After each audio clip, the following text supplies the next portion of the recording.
មើលលំហាត់derivative យើងបន្តទៀតហាត់នេះគឺកោយើងគណនា derivative នៃ f(x) ស្មើនឹងតង់នៃ 2028x បាទគឺយើងទៅមើលដំណោះស្រាយទាំងអស់គ្នា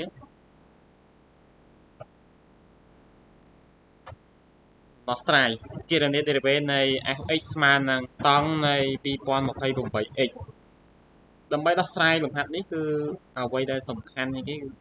គឺយើងត្រូវចងចាំរូបមន្តមុនបើសិនយើងមិនចាំរូបមន្តនេះគឺយើងមិនអាចដោះស្រាយបានទេរូបមន្តយើងគឺ f(x) ស្មើនឹងតង់នៃអុយយើងបានអីគេ f' ស្មើនឹងអុយព្រីមលើកូសការ៉េនៃអុយរូបមន្តនេះគឺសំខាន់ណាស់បើច្រើននៅក្នុងអង្គទីក្រៅ ECC គឺទៅមើលដំណោះស្រាយបានអីគេទៅ f' បានអីគេ f' ស្អាស្មើនឹង 2028x ព្រីមគឺថាអុយព្រីមលើឲ្យកូសការ៉េនេះអុយគឺ 2028x អុយ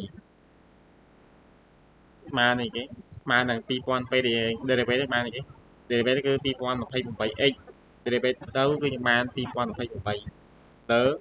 កូសការ៉េនៃ 2028x បាទនេះគឺជាដំណោះស្រាយបាទនេះគឺងាយទេឲ្យយើងចាំនៅរូបនេះ